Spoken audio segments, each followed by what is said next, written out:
Welcome to Horrors Yet Unseen, the podcast where we assign each other horror movies to watch and then talk about it so our spouses don't have to listen to us go on and on and on about scary stuff they don't like. I'm Zach. And I'm Steve. Let's talk about some scary movies. By the way, there will absolutely be spoilers in this show. You have been warned.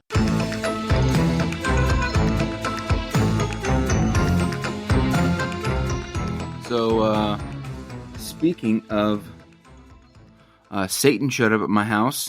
I came. Satan showed up. I got a mysterious package from a company called Redbubble.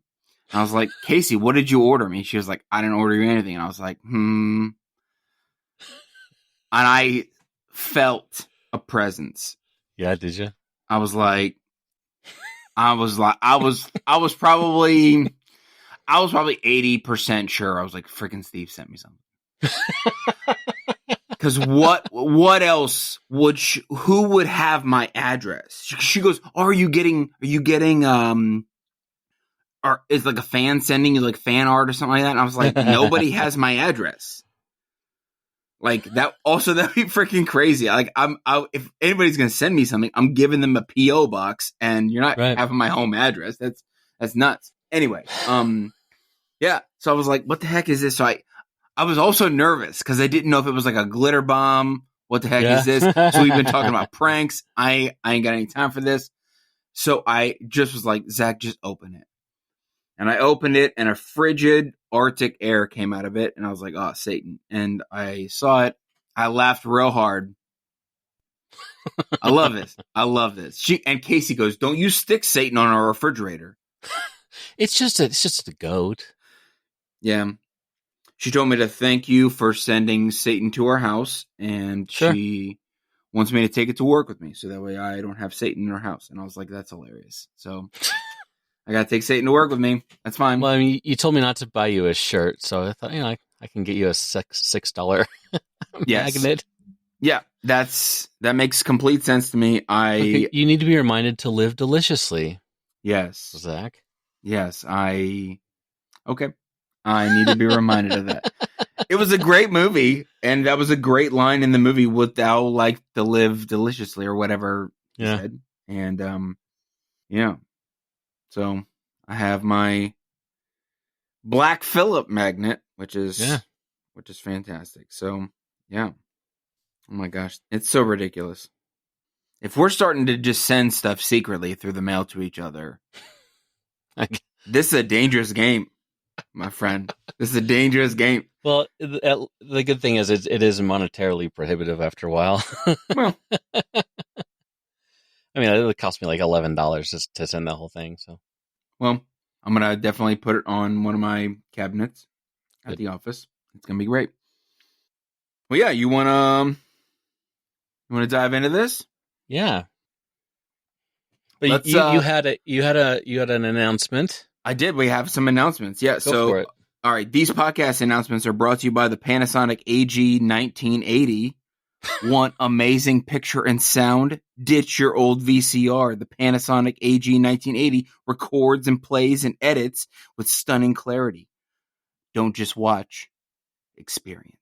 There's a 1980s reference for the VCR, the Panasonic AG 1980, which I don't know if we had. I don't know what VCR we had, but I remember that nobody in the 1980s knew how to, or the 1990s knew how to operate the clock on a VHS player. I don't know if you also had a similar experience. I think if there was not a flashing midnight time clock on those VCRs, we wouldn't have sitcoms, because that's like the primary joke in sitcoms, or most stand-up at the time. Yeah. My VCR can't get programmed. Exactly. Every stand-up comedian had a joke about VCRs back then. Exactly.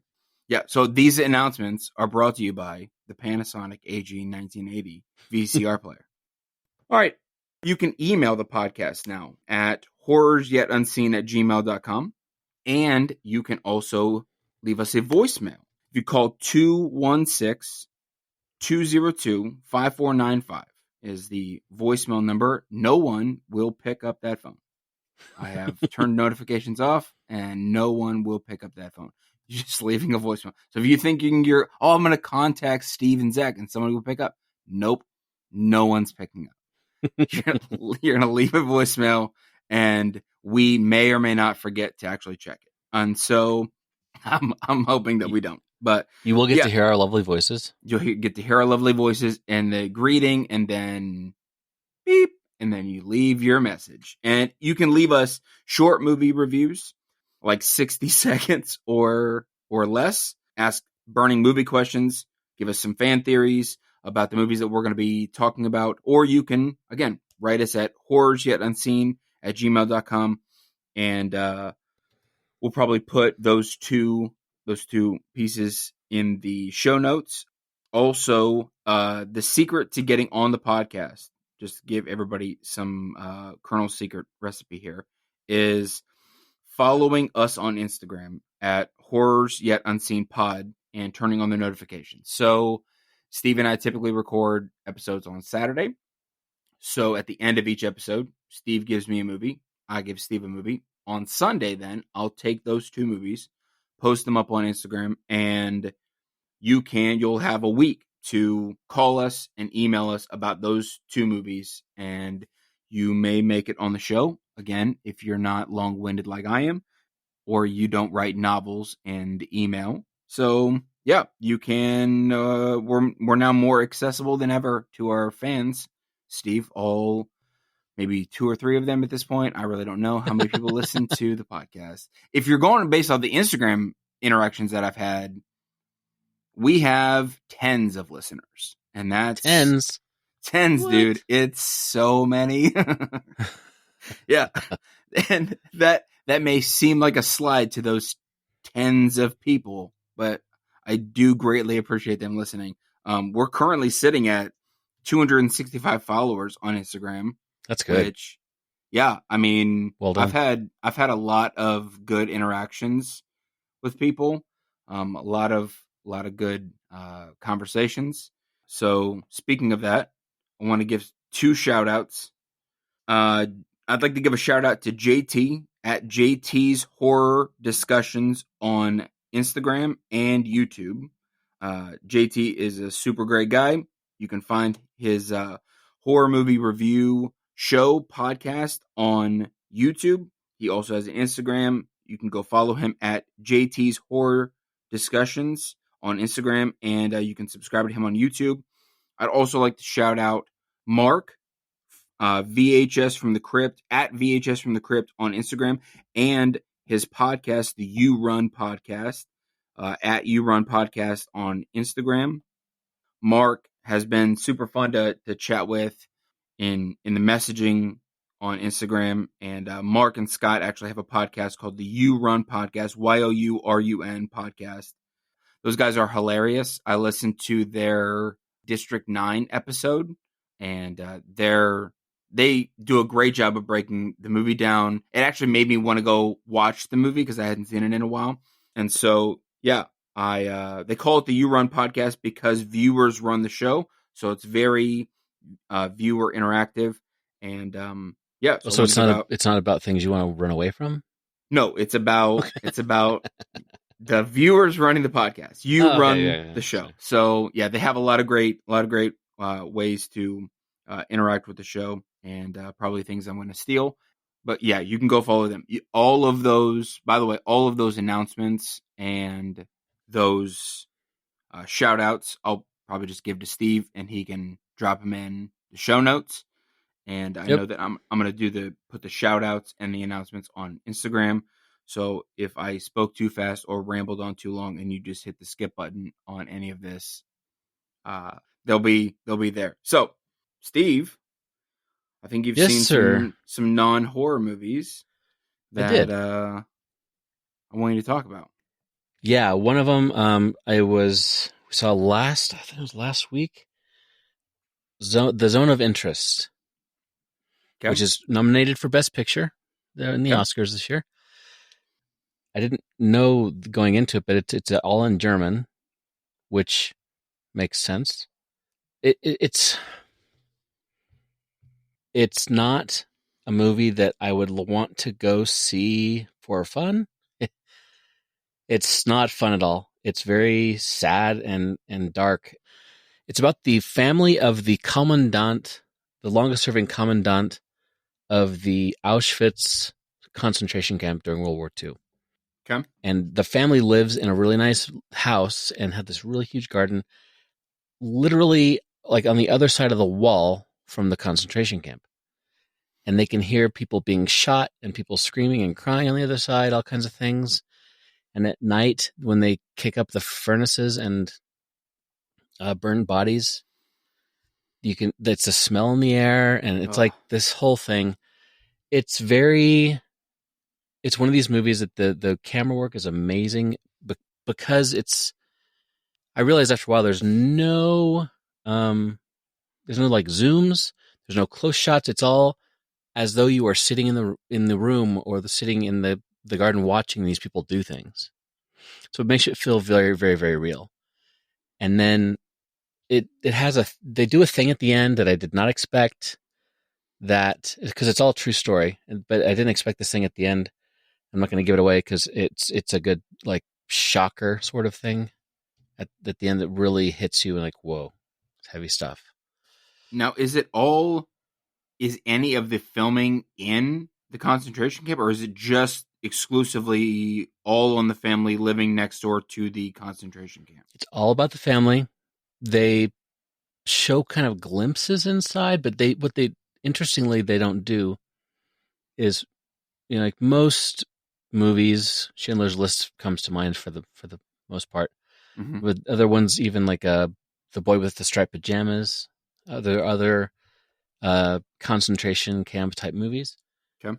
They often focus on the horrors done to the Jewish people and how horrible it was. Mm-hmm. Not just the Jewish people, but anybody in the concentration camps. But this one doesn't show the people in the concentration camps at all. It's one of those movies that it's almost a horror movie, to be honest, because it shows you this family and how they interact with each other and how they're going about their lives, completely ignoring the death and destruction going on across the wall, and kind of joking about it at times. And it's the kind of horror it's similar to like I would say, serial killer type movie, where there's a person doing a horrible, horrible thing, and they just act like it's normal and it's no big deal. And that's kind of a special kind of dread, I guess. Right. Am I making sense? No, that makes complete sense. Yeah, that makes complete sense. Yeah. It seems very much like, yeah, this is just normal life, especially maybe if there are kids, or I'm assuming that the husband probably works at like he's a German soldier or German commander. He is the head of the entire Auschwitz. Oh, okay, great. Then yeah, so I'm assuming that his wife is just baking cookies while he goes to work, and his job is to torture and kill people right next door to yeah. So that brings a whole other level of, I don't even know how to even say that. It just brings a whole other level of eeriness and dread, and like, because also if they don't show it, because then something's going on next door, right? And I'm sure that in the scenes that are maybe outside, you see the smokestacks or the smoke and all of that stuff. Yeah. So while the kids are playing in the garden, there is Dad's doing something nefarious. Yeah, and then afterwards, Christy and I, my wife and I, both we were like Googling this guy's name and like how accurate it was. Apparently, it was very, very, very accurate. But it's terrifying in a different way. Mm-hmm.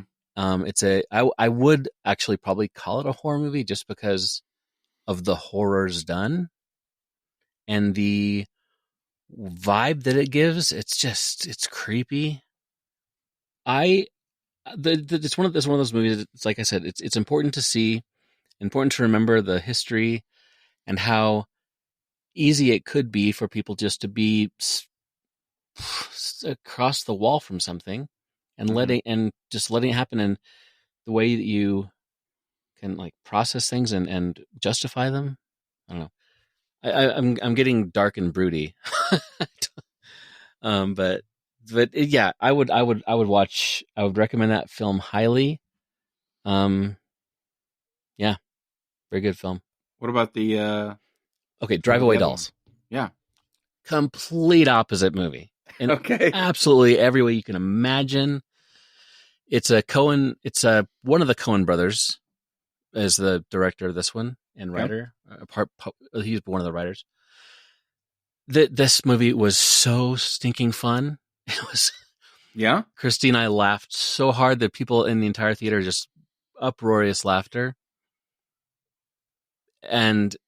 But it's not a movie that I would recommend to everybody because it is by far the most lesbian movie I've seen in my life. Okay. There's a good amount of nudity and lesbian sex and stuff like that amongst the goofiness and the jokes and the fun movie. But premise of it is there are two friends and they are wanting to go to Florida, and there's a service where if you want your car moved to a place, the service is like called a drive-away service, and you can hire people to drive your car to a one-way rental that you get paid for instead of paying for the rental. And they accidentally get the wrong car, and then the criminals are trying to chase them down to get the thing that's in the trunk of the car. Got it. And hijinks ensue.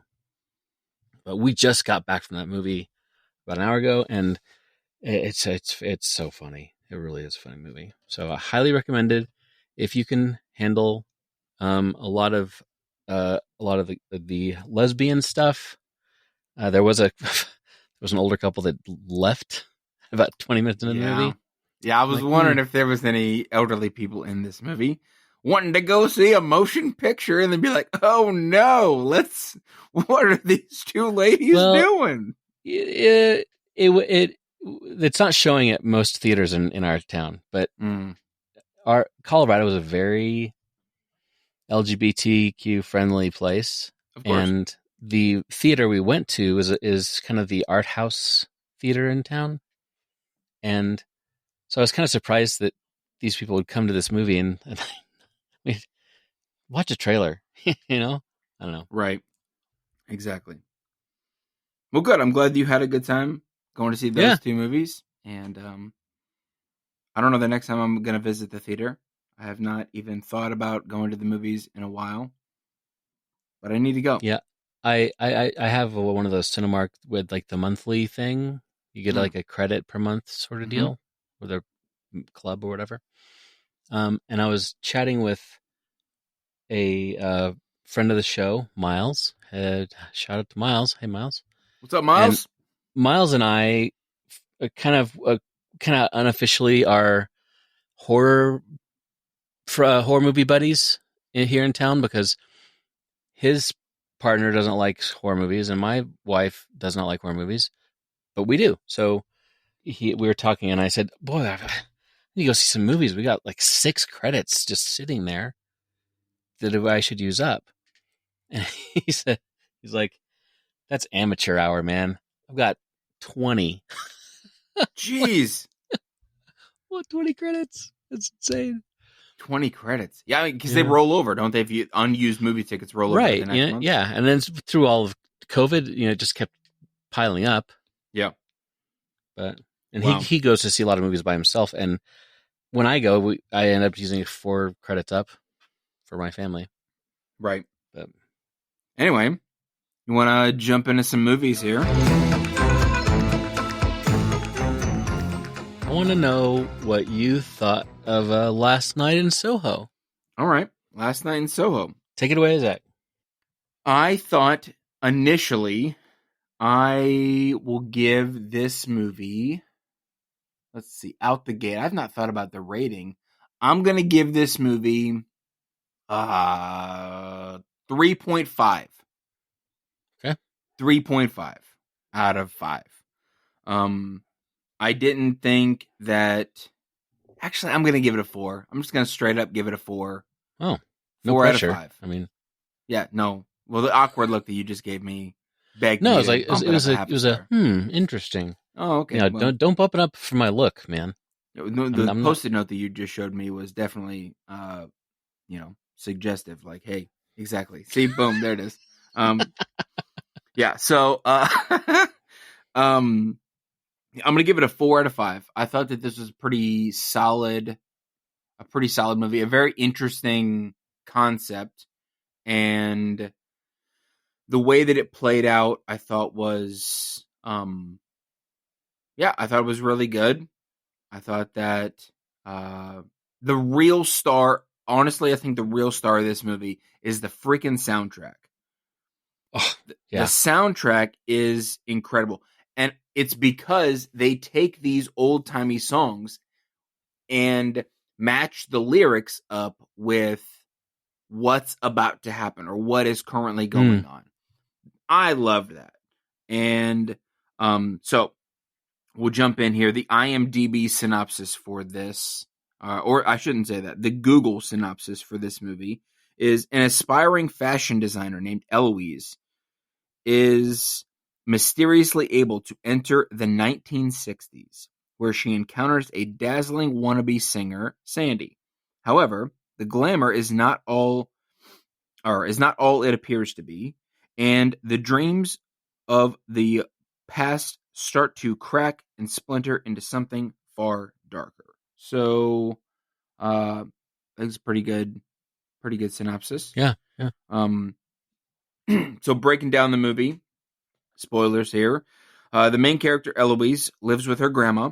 Her mom has passed away, and we find out later that her mom actually passed away because she had a mental break and she committed suicide.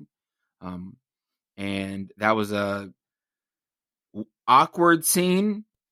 And if you've seen the movie, you kind of know what I mean by awkward. I'll talk about that in a second. She wants to be a fashion designer in London and applies to the London College of Fashion, where she gets accepted. Her grandma is concerned, though, about her living in London because Eloise has the ability to see things with her mind. So from the very get-go, they let on that Eloise has some sort of gift, some sort of ability that has Something supernatural, sort of. Yeah, exactly. Something that has concerned her grandma in the past. And so now that she is moving away from grandma and going into the big city of London, grandma is concerned that Eloise might, or Ellie for short, might get too much in her mind and kind of stay trapped in her mind and let all of that kind of stuff run amok and control her a little bit. So, and maybe get taken advantage of, or exactly. And so but it's very clear that Eloise, who is still seeing her mom in the mirror, has not told her grandma that she is still having these visions. That she's kind of keeping that from her because she doesn't want to freak her grandma out. Her experience in London at first is not very great. She gets to London and the cab driver is pretty creepy almost immediately.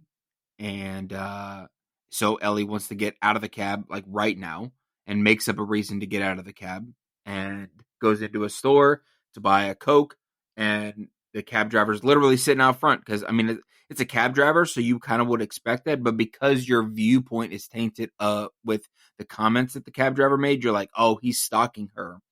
But I could very easily see that the cab driver is just doing his job and waiting, but he's also kind of being a little creepy and making her uncomfortable. And then her second interaction is with a guy named, what's his name? John? Jack. No, not Jack. What the heck is his name? Did I not write it down? This is making for riveting podcasting right here. John. The tall guy? His name is John. Oh. Yeah, so he's hanging out outside the dorms. She's kind of struggling to take in her stuff, and he's like, "Hey, do you want me to help?" And because she already has a creepy vibe from the cab driver, she passes that kind of off to him, despite the fact that he will become, a person of interest to her a little bit later, though their friendship will kind of blossom a little bit later. And also her roommate, Jocasta, is kind of a douche, a straight up turd nugget of a person. I'm not gonna That's accurate. I'm not gonna mince words at all. From the moment that you meet Jocasta, you realize, oh, Ellie and Jocasta are very, very different people. Yeah. Ellie grew up in the countryside of England, and Jocasta grew up in Manchester proper, and she is very willing to let you know that she grew up the right way. Right. And with the right clothes and the right everything. And she's labeling her stuff in the refrigerator, which is a good idea, but it's clear that it's her refrigerator and it's her stuff. And she's made no room for her roommate.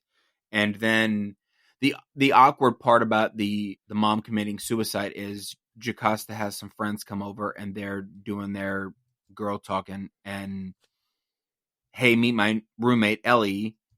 And the roommates are wanting to be super nice to Ellie. And, they ask about her mom. And she says, my mom was mental and she killed herself. And the roommates are like, oh, I'm so sorry. And Jocasta sees the roommates kind of bonding with Ellie and immediately is like, I had an uncle who committed suicide, blah, blah, blah. And she's trying to. So I understand exactly where Ellie's coming from. And so immediate turd nugget of a person, but you can't have a decent movie without immediately hating one of the characters. Let's be honest. Absolutely. Right.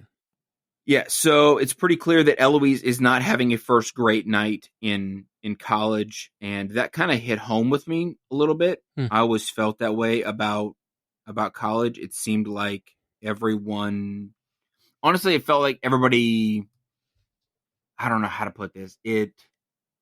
I know that college is like an elective thing. So when I say that it felt like everybody wanted to be there, well, obviously they applied and went to college, but they wanted to be there for the party aspect. That's what it kind of felt like, for the overtly social aspect. And I just wanted everybody to leave me the heck alone. And so very much like Ellie. So all of her experience that very first night was not necessarily great. She ended up sleeping in like the lobby, and she woke up late to her class, and John saved her a seat, and their relationship just kind of started to blossom from there. I actually had a joke written down that I completely flubbed up and didn't see. I said Ellie wakes up late and runs into her class at runs to her first class at Hogwarts. I mean, London College of Design. And just a joke. Anyway, I'm sorry for everybody in London who's listening to this podcast, including but not limited to the You Run podcast. Again, shout out to those dudes over there. They're the only ones that I know of that are listening in London or in the UK. And so if the Hogwarts joke was too close to home,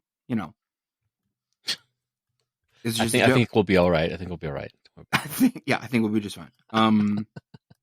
So Ellie immediately basically tries to find a new place to live because it's clear that she can't stay at her dorm. Her roommate is not necessarily great. So looking for a new place causes her to bump into this elderly gentleman who will become, again, another person of interest later on. But he is also kind of giving her some creepy vibe. And she finds a new place. The lady in charge of the building you realize that, she's kind of standoffish and kind of strict, but probably for good. She has good reason.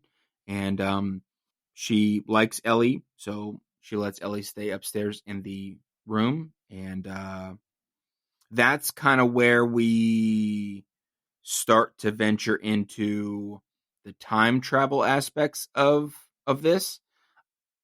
So Ellie goes to sleep and she turns on her 1960s music that her grandma got her interested in.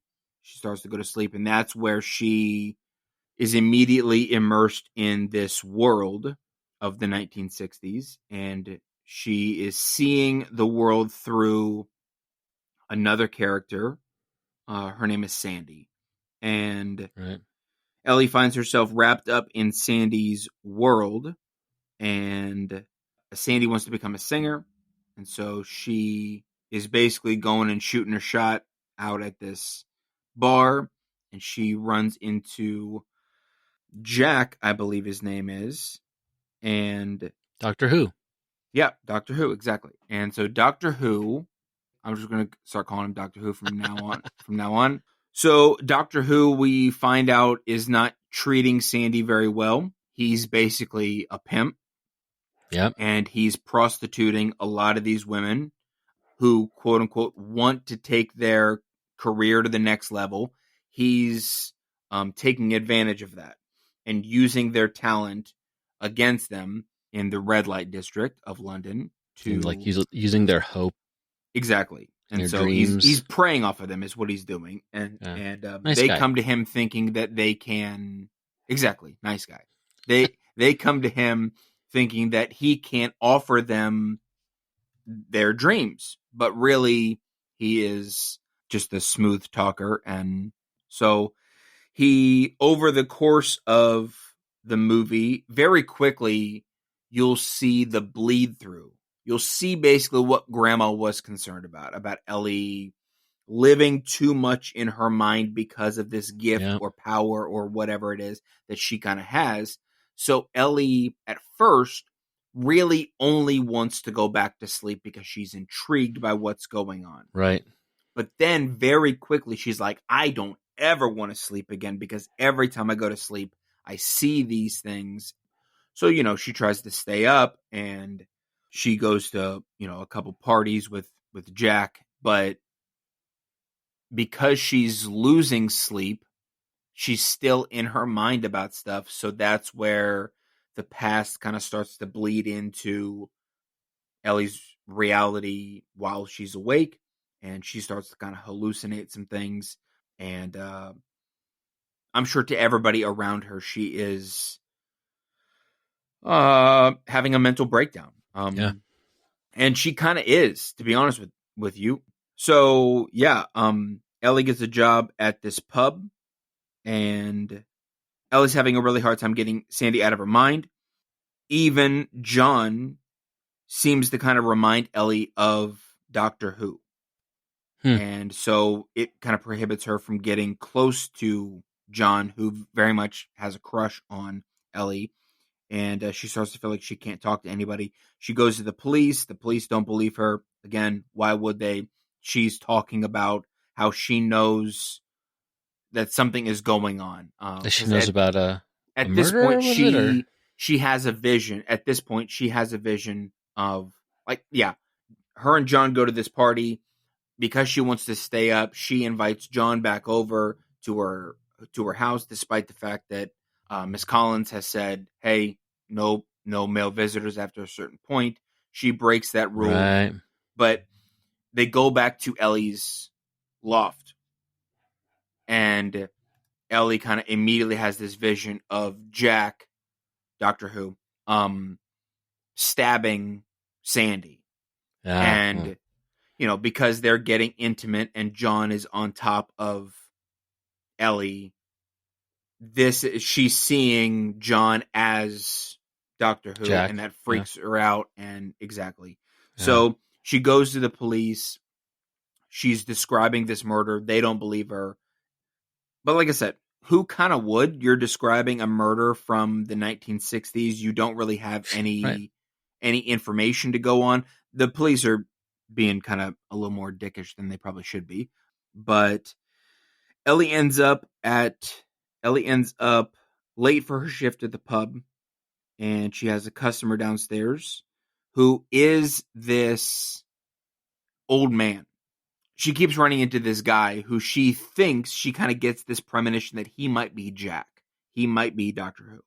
And when she's late for her shift at the pub, Jack is downstairs wanting a drink. So they enter into a conversation that she starts to record. And because she, again, thinks that he's the killer, I'm going to catch this guy because no one believes me. And that turns into an argument because why the heck wouldn't it be? And that spills outside.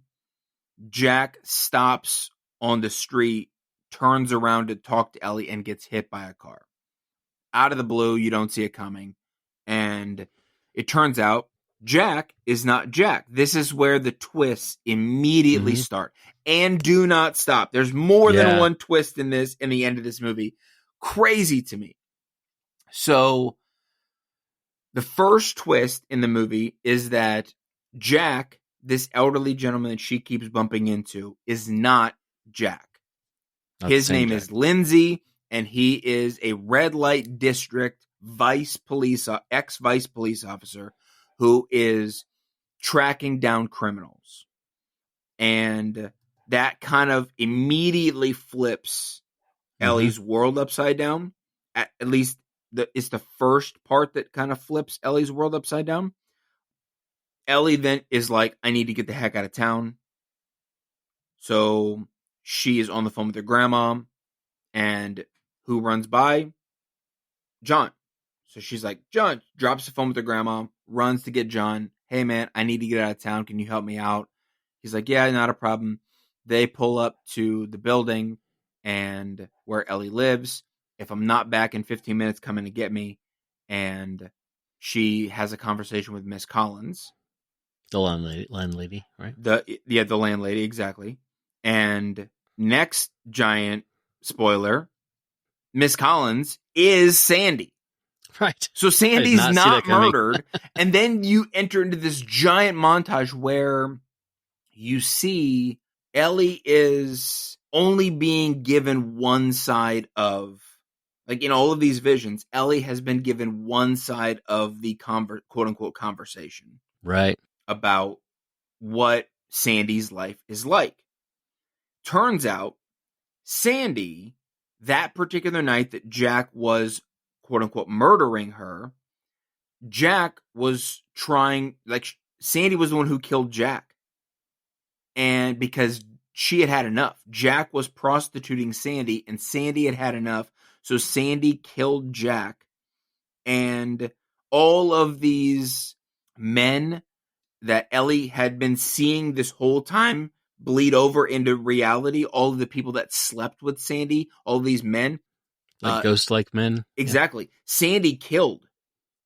So the reason why she's seeing these ghosts is not because they're dead, or it's not because like they just naturally died. No, Sandy would kill. She'd bring a man back to lure him in and kill those men.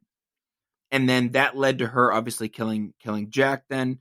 And and then Miss Collins, the owner of the building, the owner of the house that Ellie is staying at, turns out to be Sandy, the aspiring singer and turned serial killer. And she... Of rapist men.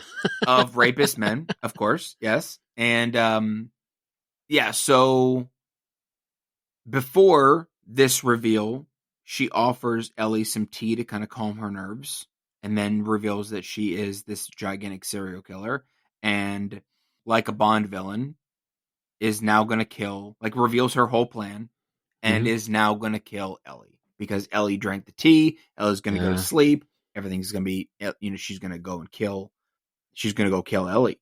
Yeah, so, she doesn't want to be stopped, right? Exactly. Ellie can't let that happen. So, some hijinks ensue. And Jack, you've been in there for longer than 15 minutes. Jack comes in. He gets stabbed. You're like, oh no.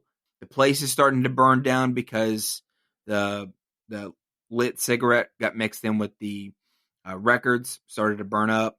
But Ellie, this whole time, has had compassion on Sandy. She feels this kinship to Sandy. Connection, yeah. Because Sandy was turned into, her perspective is that Sandy was turned into something that she didn't naturally want to be. And so you have the ability to right this wrong And the movie ends with Miss Collins sitting on her old bed. The house burns down. She dies. Yeah. Kind of lets herself. I'm not going to say presumably dies. No one says, we didn't find the body. No one says any of that stupid crap that would lead you to a sequel, The Last Night in Soho Part 2, or The Last Night in Soho. Just kidding. It's like, no, they didn't. She dies. Ellie moves on through the magic of movie magic. She, jumps to being this excellent college graduate in fashion and launches her own line inspired by Sandy and the 60s that she's infatuated with. She's together with John, and that's great. Her grandma comes to support her at the fashion show. And the one thing that was missing the entire time once Ellie got to London was Ellie's mom in the mirror. Right. But now at the end of the movie, Ellie's mom reappears in the mirror, but also so does Sandy. Dun dun dun. Yeah, I thought the movie was definitely a 4 out of 5. It was a good watch. The CG ghost men with weird looking morphed faces could have been better. But I didn't think that it was the worst movie ever. We can actually get into that right now as far as your movie is concerned, because I'm almost positive that our friendship is over because I assigned you this movie. So this might be the last episode of Horrors Yet Unseen, everyone. I'm glad you liked it on some levels. I wanted to pick that one because it's a very different kind of horror than most horror. I mean, it's one of those movies that doesn't feel like horror till kind of at the end. Right. Like most of it's almost sort of like a fantasy drama sort of thing. Yeah, it's not really until that scene. It's not really until that scene where Ellie is seeing Jack kill Sandy. Mm-hmm. That's when the overt blood and horror elements start to really enter into the movie. Even the supernatural stuff doesn't lean very heavily into horror. It's more, I don't think you realize that this movie is horror as you kind of watch it and go along. You get so immersed in the story that's being told that you might miss the horror elements of the movie. It's more thriller-esque or drama-esque, which I would still, it's still a good movie. I think it's still obviously worth us talking about, even though there aren't overt, Friday the 13th-esque, Michael Myers-esque horror aspects of this movie, or even massive. I think the one massive jump scare is like when Lindsay gets killed, like he stops in the middle of the road and then out of the blue he gets hit by a car. You're like, oh man, you kind of jump at that. But other than that, I liked the fact that there was more than one twist at the end. Like it just kept unraveling in a like big a good way. twist. And I also like how I liked this movie as a horror movie in very different ways than I would like Midsommar or whatever else, because I like the fact that you don't really realize that it's a horror movie until the very end, or like till near the end, kind of the final act. Right. And but when you do notice that, when you do find out, okay, it's about a serial killer woman who has killed who knows how many men up in that place. Right. And you look back at the movie and, okay, now the entire movie has been kind of a horror movie because you see the relationships kind of getting stronger and weird in different ways. And are you sure this is the right thing to do? And I don't know. I like that aspect of it. I like the bendy part of it. I like the fact that the first big twist I like the twist of, how do I want to say this? The first big twist is that Ellie realizes that she has had this whole thing wrong the whole time, because she thinks that this old gentleman is Jack when really he's, Detective Lindsay. Right. And they even do a flashback to an earlier scene where Detective Lindsay is talking with Sandy, and Sandy guesses that this guy is a cop. And, you don't really make that connection in the moment the scene happens, but then when Lindsay dies, they throw back to that scene. You're like, oh yeah. And you realize, oh, what else could Ellie be wrong about? And then they push on the accelerator and don't let up. Yeah. As far as that kind of stuff is concerned. That's what I liked, is in that last 20 minutes or 30 minutes of the movie or whatever, it kind of doesn't let up from the moment that Lindsay dies to the very end of the movie. And in that, I also like the fact that she's not only seeing her mom in the mirror, but she's now also seeing Sandy. And I'm like, ooh, where's that going to go? But also, again, Last Night in Soho is the last night in Soho. Don't make another one. Yeah. And I think I originally had it at 5 stars. I think I knocked it down to 4.5. But to me, as a horror movie, it's maybe a 3, 2.5, 3. Mm-hmm. But as a movie, like all together, it's much higher for me. So yeah, and I'm also rating all of my ratings are not based on the fact that I am Roger Ebert and know what the heck I'm talking about. And also, right. I'm almost positive that Roger Ebert didn't know what the heck he was talking about, because that dude was a real bad critic. Let's just say it out loud. I'm not a fan of Roger Ebert, because so many movies that I'm like, that is an awesome movie. He's like, this is a trash movie for trash people, and you're going to hell in a handbasket if you like this movie. And I'm like, dude, you got to chill. Yeah. So all of my ratings are based on me, whether or not I enjoy watching the whole movie when I watched it, given my current, obviously, mental state, given, sure, all of the right here, right now. So there might be times that my rating changes because I thought this movie was really great when I first watched it, but now I'm like, oh crap, like this is, on a second or third watching, I'm like, this is kind of a trash movie, because I pick up on things later on. The newness kind of washes away, so you're able to pick up on other things that you didn't pick up on before, and sometimes I'm spot on with the rating. Like, again, District 9, 5 stars. Absolutely great movie. 5 out of 5. The first time I watched it, just rewatched it like 2-3 days ago. Still 5 out of 5. Yep. 6 out of 5. It's 6 out of 5. It's a fantastic movie. I can't wait for District 10. That's supposed to be coming out soon. I'm excited about it. Yep. They're going to make District 10.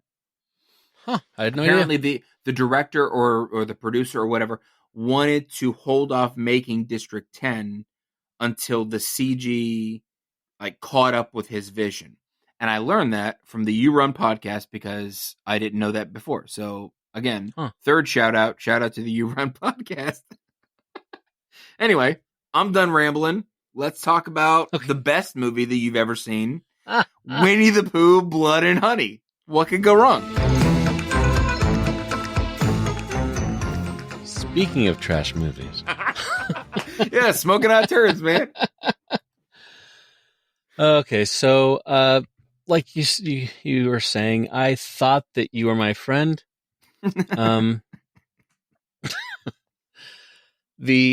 So Winnie the Pooh, Blood and Honey is a movie that was made because it could be made. Mm-hmm. It didn't need to be made. Nope. It shouldn't have been made. Uh-huh. But the problem is, on a budget of $100,000, they've already raked in like $5 million. Yeah. So, of course, there's going to be a number 2. Uh-huh. And there's going to be a Bambi. Uh-huh. And there's going to be what was something else? I actually took a picture of this today because I saw it on Instagram. The Winnie the Pooh, Blood and Honey Instagram said that Jagged Edge Productions is making a The Twisted Childhood universe. Right.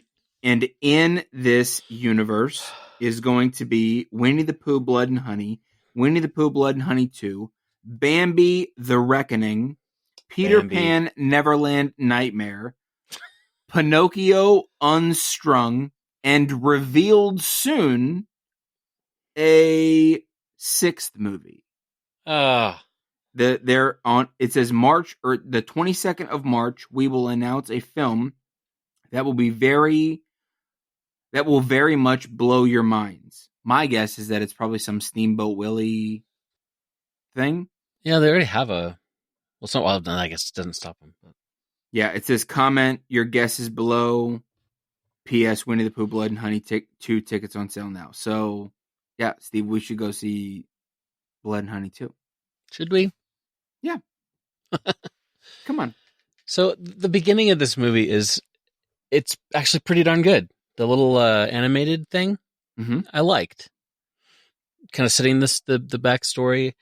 I thought it was interesting how they made it so Christopher Robin was, as a kid, he comes across some weird hybrid animal people. And again, bestiality. It's never leads to good things. It just doesn't.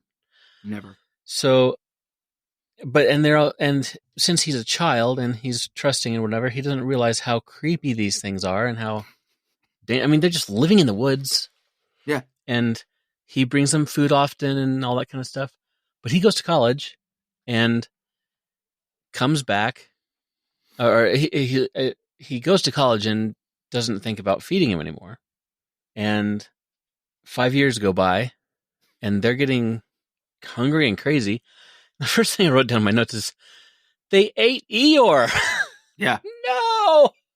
Yeah. And I think that's in the cartoon intro. Yes, it is. It is. Yeah. It's still in the cartoon intro. They ate Eeyore. They turned to cannibalism and ate Eeyore. Immediately. And they were so traumatized by being left by Christopher Robin, etc., and I guess eating Eeyore, that they return to their animalistic ways and they swear to never talk again.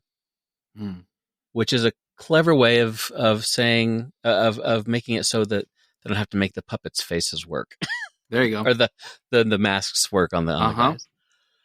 We got the exact same answer on that one. That's the answer to that. Because these are dudes in masks. That's what it is. So how do we not be able to glue the chin of the mask to the chin of the person? Oh, we'll just make the story that these animals swear off talking. Right. Yeah. Hilarious. So, like, the setup is Christopher Robin and his wife, post college, whatever, or his fiance, whoever she is. They go to that 100-acre wood, and he's like, I've had all these friends that are half animal, half human. And she thinks he's crazy. He's like, trust me. They get out there and they find the animals are living in. It's basically Piglet and Pooh. Don't know where anybody else is, except for Eeyore. Then there's like Eeyore. It says like rip Eeyore, like on a post or something. Yeah. And they have his tail that they use to beat Christopher Robin with later. But Pooh shows up and Piglet shows up. They're both like 250-pound dudes with like guts on them and a mask.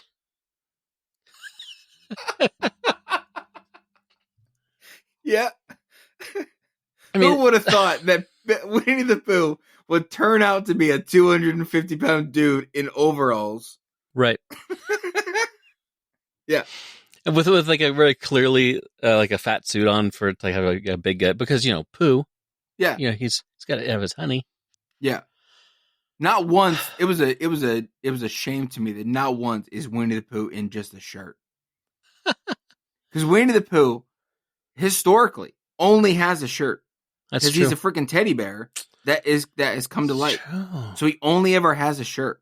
Well, I mean, let's be honest. Do you want to see the dude, the 250-pound dude with the mask wearing just nothing but a shirt?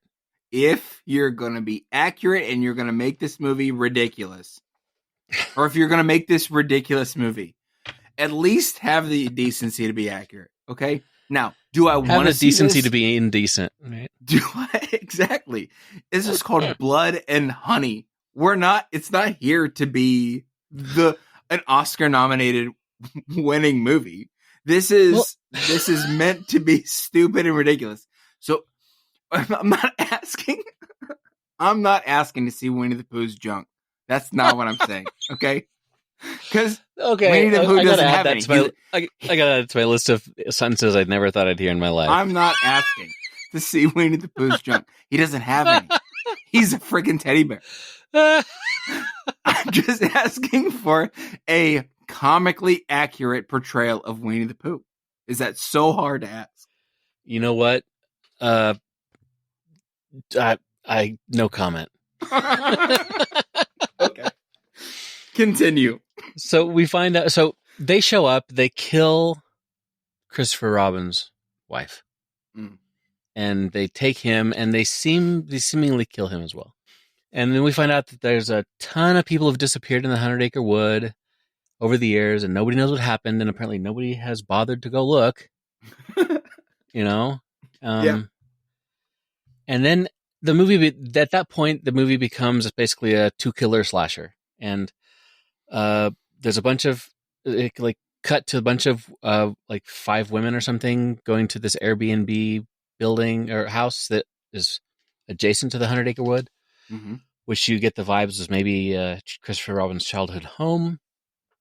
Don't know. And they get all brutally killed, one by one. Of course, there's the gratuitous woman getting her shirt ripped off for literally no reason. Yeah. And then killed. And then there's the woman, the busty girl with the bikini, who gets killed in the hot tub. Yep.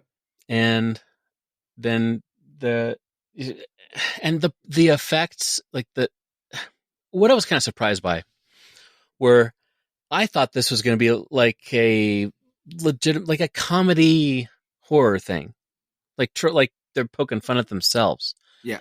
They were trying to make a scary movie. Yeah. Legitimately. Yeah. Some of the effects were pretty brutal and gross, like rolling over the gal's head with the car. And it's the director really leaned into the gore for sure. But they're all brutally killed by Pooh and Piglet, and then we find out Christopher Robin is not dead. He's just tortured and whipped on the back with Eeyore's tail because it has a nail in it, which I thought was a nice touch. Yeah. It's brutal. Anyway, they I kind of blacked out at that point. I know that essentially what happens is they get away. There's one, Christopher Robin gets away with one woman. Is that correct? I believe so. Yeah. And he saves one of the women, and they get away, and they. Oh, okay. I have to also complain about the woman who's killed in the tiny little swimming pool. It's like 4 feet wide and maybe 15 feet long, maybe 10 feet long, and she's Piglet's there with the big sledgehammer, and she jumps in the pool. Why? Because she can walk? No. And then Piglet jumps in the pool, and she's the whole time she's like, "Oh no, don't hit me!" And she just stands there, and slowly walks back as Piglet slowly comes for her, and then as he swings the sledgehammer towards her head, she's like, "Wait, hold on, let me move. Get it in your way, It's so bad. Yeah. But then they do the same thing to Piglet, that he doesn't die. I don't know.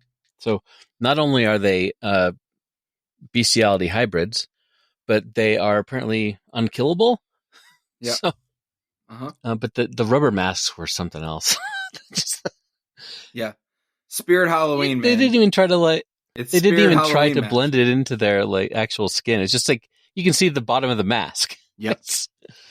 And when I heard that it was $100,000 budget, I thought, that tracks.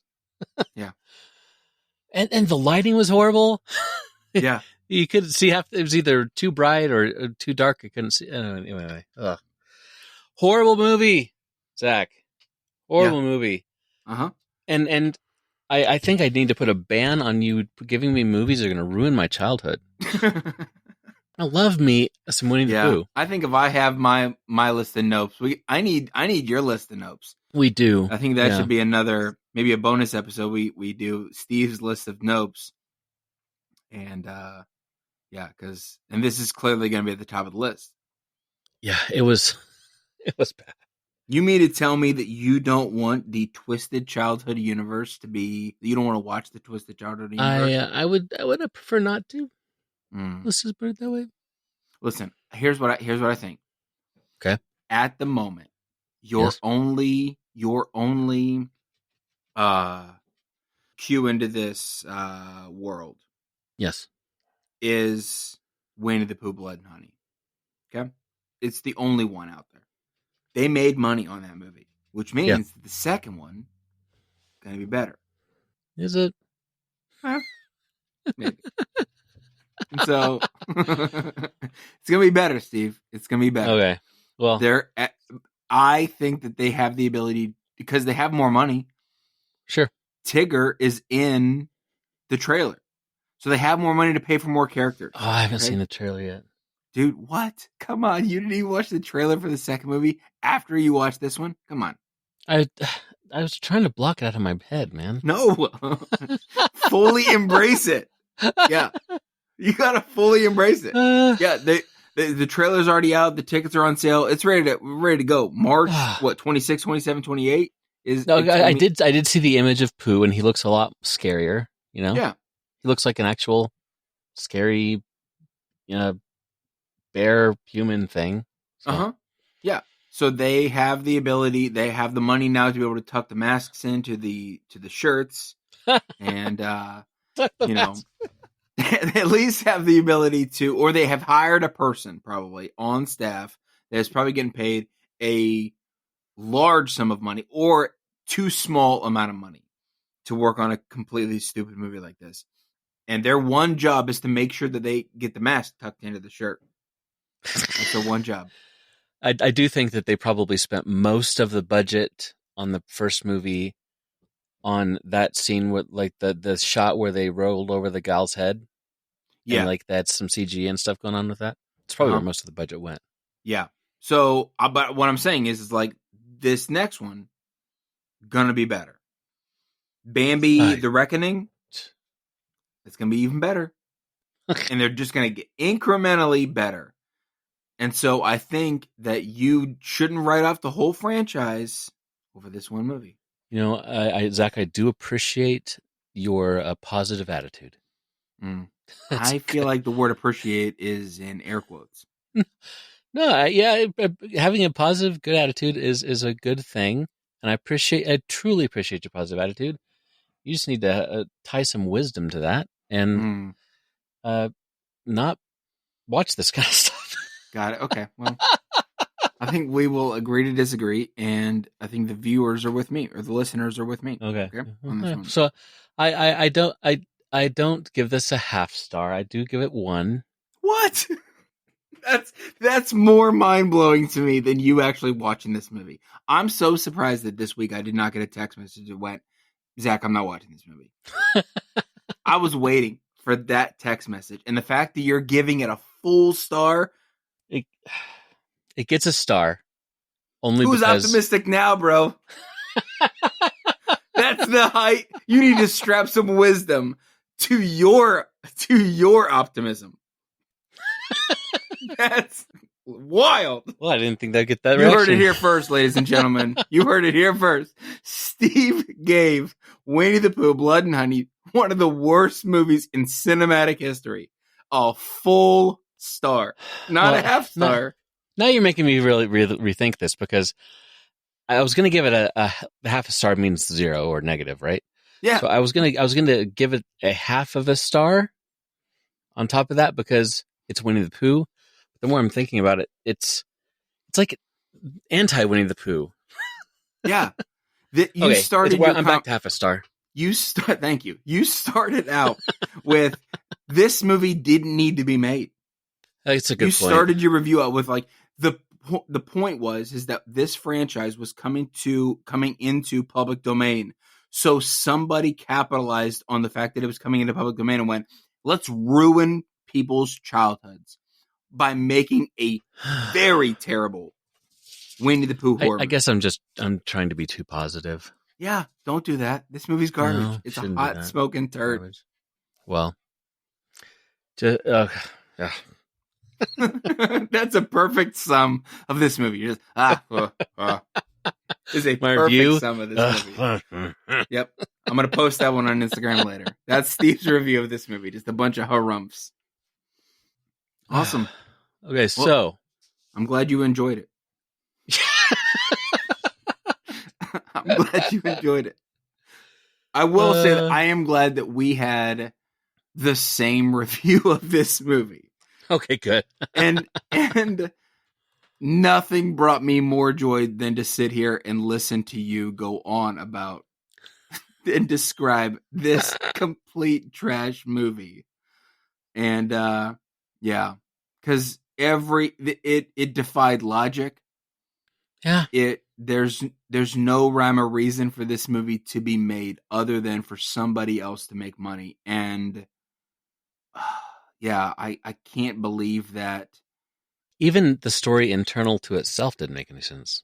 Well, yeah. I But mean, what else in do a you lot of kind ways. of expect? I think that, yeah, at least it was somewhat original. Yeah, was it? Huh? I guess. Who's going to come up with a story like this, Steve? I mean, I don't know. Not me. Hopefully nobody else will. Put it that way. Yeah, you're right. I hope that nobody else comes up with more sequels to these garbage movies that we will inevitably assign Steve to watch. As long as they get the money, they'll do it.